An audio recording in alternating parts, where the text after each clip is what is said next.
Welcome to episode 1 of Unsolicited Opinion, Food for Thought, Fueled by Facts. I'm your host, Carla Ray Thompson, whose subjects are most often the famous and the infamous. On Unsolicited Opinion, Food for Thoughts, Fueled by Facts, I'm going to give you what you didn't know to ask about what you really need to know about the world of notoriety. Because anyone and everyone can have their 15 minutes of fame. Each episode will feature some food for thought, a tiny morsel for the mind, as well as a closer look at a famous or widely known person. Shout out to Nene Leakes, queen of reality TV, who gave us the gem, Are you famous or are you known? This week's food for thought, are you ready for your close-up? And then we'll take a closer look at TikTok foodie, food critic, MMA fighter Keith Lee, and how he's making all the right moves when it comes to navigating notoriety, especially when it comes to navigating the potential pitfalls. Back to this week's food for thought. The question is, are you ready for your close-up? Because you too can be famous for at least 15 minutes. I used to ask this question back in the day when I used to teach PR, public relations, and business communication. And this is way before Snapchat and way before TikTok. And Facebook was coming online. Well, Facebook was there, but Twitter was becoming a thing. That's how long ago, when dinosaurs used to walk the earth. And I thought it was a good exercise for them to think about, hey, what would I do if I happen to fall into a situation where I'm becoming, if not famous, but widely known? So the question of are you ready for your close-up is so much more important now than ever, to sort of think about what would I do if I happen to be in that situation, in a particular situation where I'm becoming more widely known, where I had to deal with the press or deal with fans or with foes. If you haven't noticed, and I know you have, that there are 1,000,001 ways, and they're seemingly growing every day, of how you can become famous or widely known, as Miss Nene says. You could be the internet celebrity, an innocent bystander. You could be minding your own business or somebody else's. You could have a hot take on TikTok. And there are countless ways. So we're just going to take some time to sort of think about some of the things you might want to consider.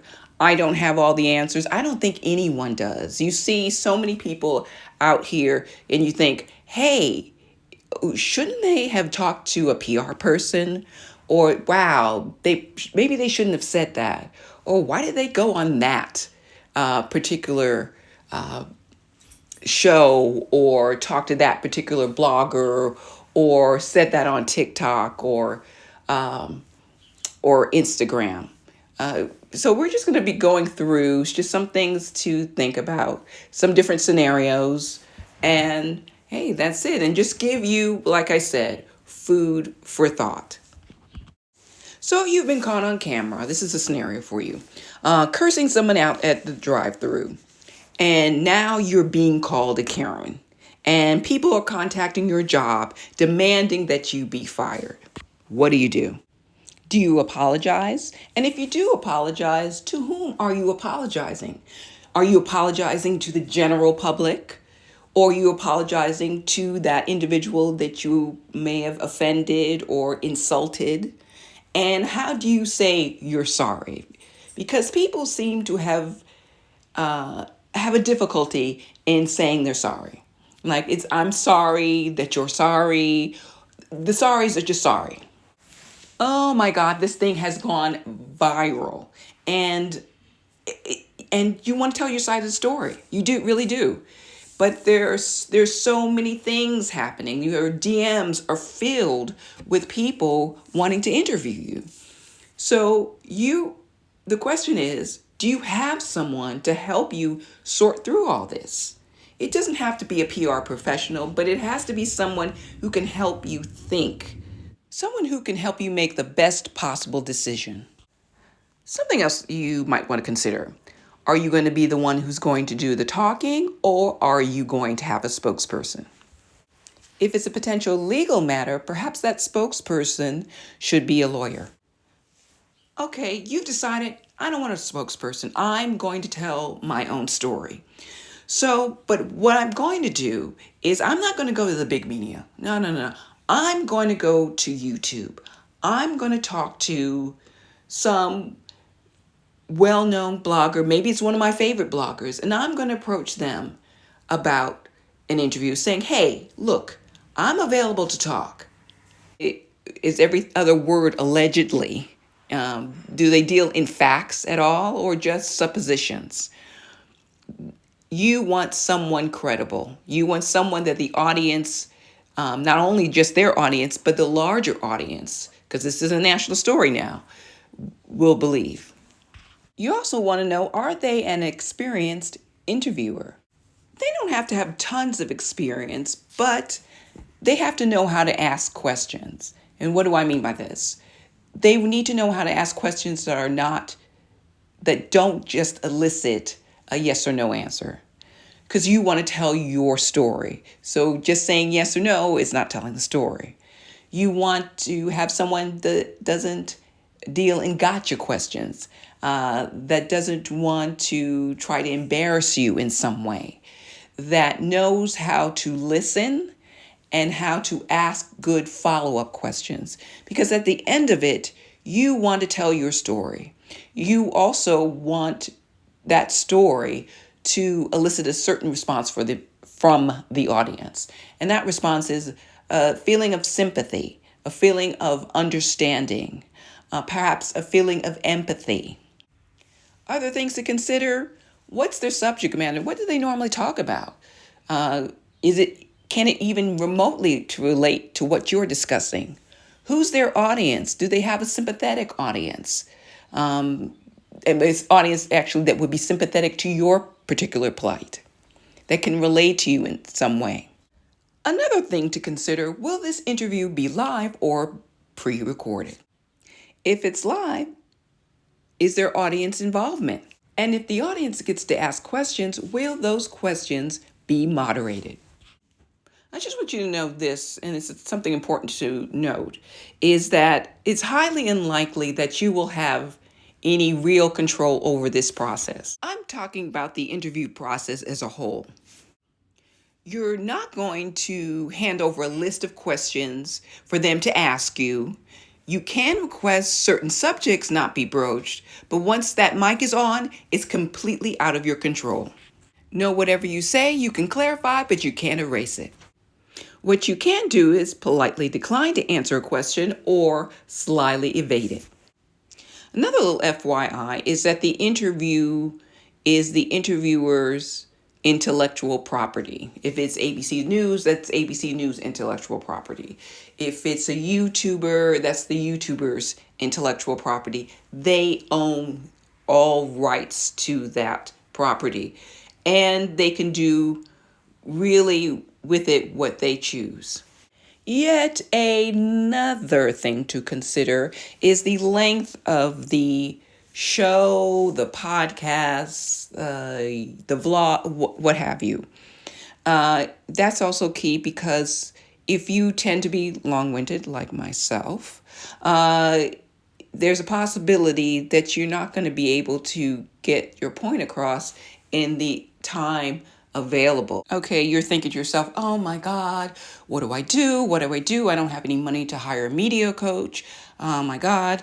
Well, you can be your own media coach. Listen, you have observed all people doing all the right things in situations like this, in crisis situations. And you have observed people doing all the wrong things. And so you're a lot smarter than you think you are. Okay, here's the strategy. Think about every possible question that you could be asked about the situation, and then go over in your mind answers to those questions. If you have someone who could role play with you, that would be awesome. By all means, don't try to memorize your answers, the answers to those potential questions. The whole purpose of the exercise is to get you feeling comfortable with the process of being asked questions and answering those questions. Okay, say you want to tell your own story. You don't want to do an interview. You want to say something on your TikTok account. You want to use maybe your Instagram. You want to go on Instagram Live, what have you. Okay, I have a few questions to ask you. Can you self-edit? Can you say what needs to be said and say it succinctly? Are the comments going to be on or are they going to be off? Of course, you know you will be judged if you turn the comments off. If you have them on, the question is, will you engage? The more you engage, the more likely that things might go left. Just one final thing. If the story becomes big enough, you might find yourself in the crosshairs of the paparazzi. So I'm going to give you a couple of tips about the paparazzi, just some FYI. The law says that anyone can be photographed in a public space. You don't own the rights to those photos. You can ask someone to politely stop photographing you. You can make a deal with the paparazzi. That's what celebrities do. They say, hey, don't photograph me outside of my home, but you can photograph me going to this particular event. I'm even going to tell you when I'm going to be there. I will say this, there are laws against trespassing on private property. Those laws are that I'm aware of apply to everyone in all 50 states. And a lot of states have laws against stalking. So I'll just leave it at that. And another thing, I know this may sound strange to probably some of you, but TMZ is, of course, the premier paparazzi agency. And I've noticed of late that a lot of paparazzis misrepresent themselves. And they say they work for TMZ. And the truth is, TMZ is an extremely lean organization. For example, in New York City, where I work, there's only one person that works for TMZ in all of New York City. And you know her when you see her. We all know who she is. And she identifies herself when she goes up to talk to people that she is TMZ. She has a camera that has the TMZ logo on it. If somebody approaches you and says they're with TMZ and they don't have that camera, they're not with TMZ. I mean, the camera with the logo. And if you have any questions about whether or not this person is with TMZ, contact the office. Simple as that. Contact TMZ itself. Let them know that, hey, this guy, gal is following me, and they say that they're with you. They'll let you know.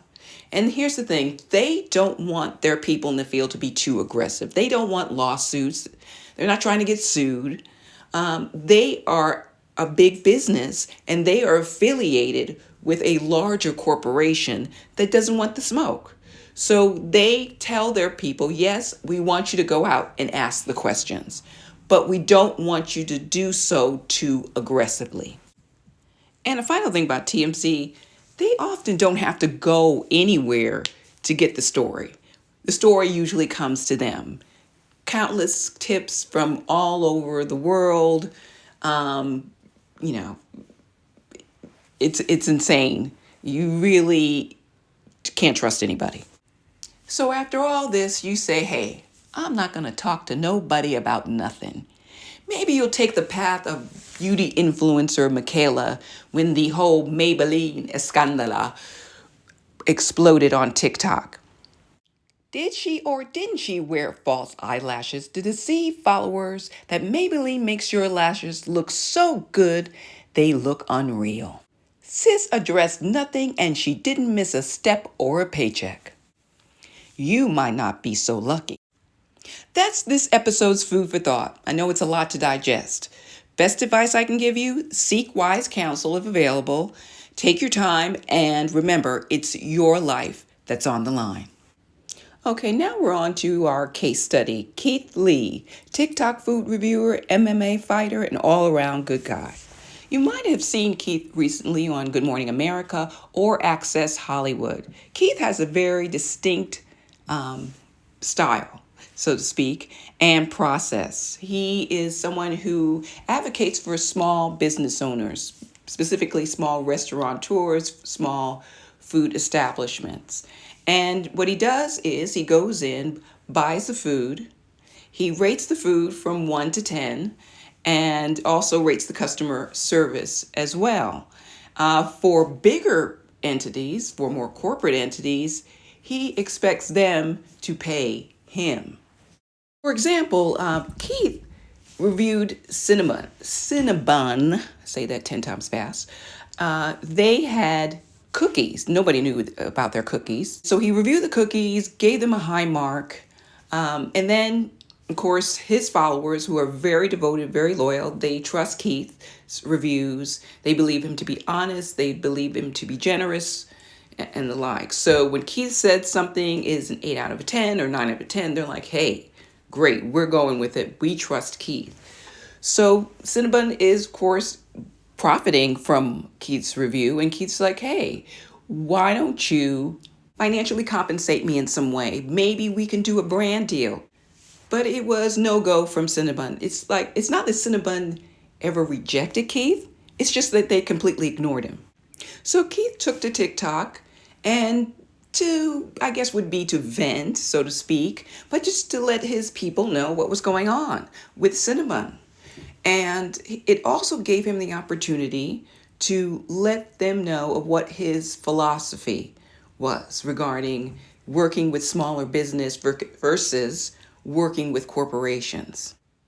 What I love about Keith's approach is that he looks into the camera, says what needs to be said, and he says it succinctly without gaslighting.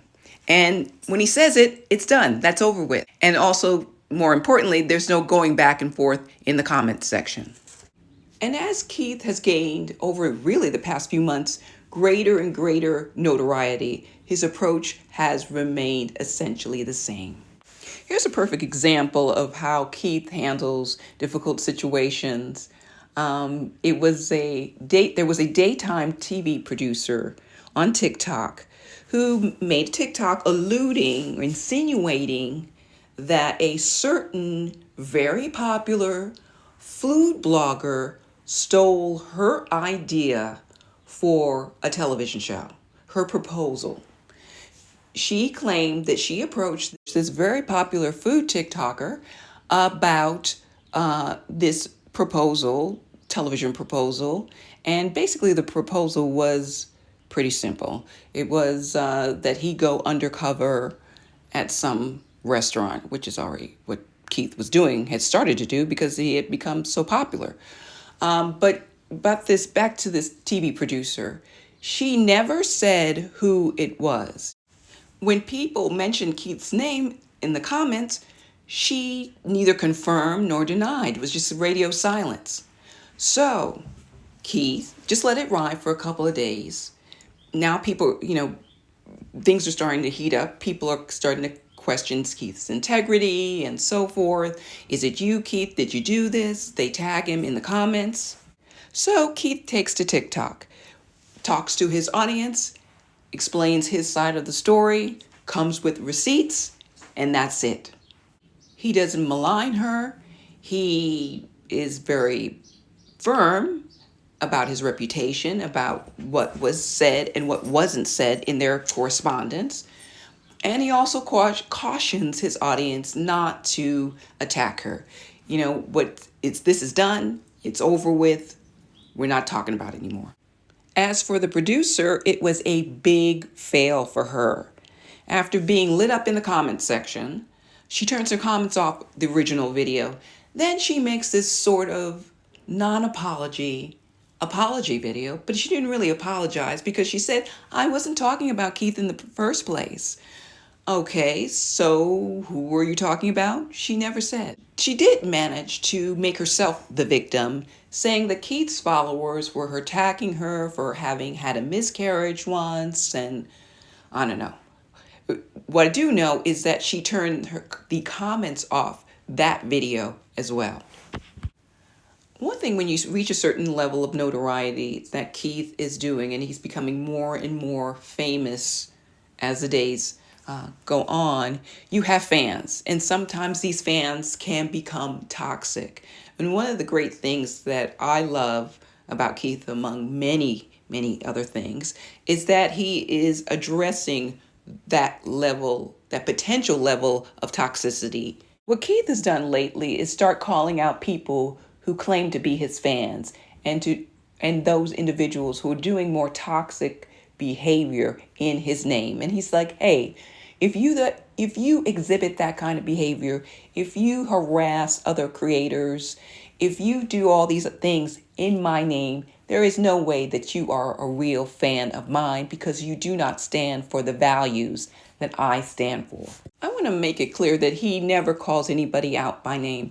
Keith doesn't gaslight, or he's not manipulative in that way. He's just very firm. He speaks very firmly and very plainly. Just imagine if other celebrities held their fan bases equally as accountable. I cannot imagine Beyonce having this kind of conversation with the Beehive. I cannot imagine Nicki talking to the Barbs in this way.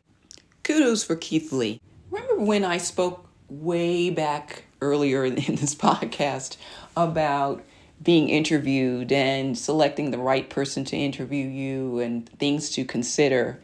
And Keith has done it beautifully with selecting Kev on Stage, a podcaster with a modest following, to tell his story. Keith tells his entire life story. When I mean entire life story, his entire life story. What's great about this Kev on Stage interview is that Kev on Stage gave Keith full reign to tell his entire story with little to no interruptions. From birth to current day. Keith is only 26 years old, but he's lived a very colorful, interesting life. This interview is 2 hours long. It engages you from beginning to end. You laugh, you may want to shed a tear or two.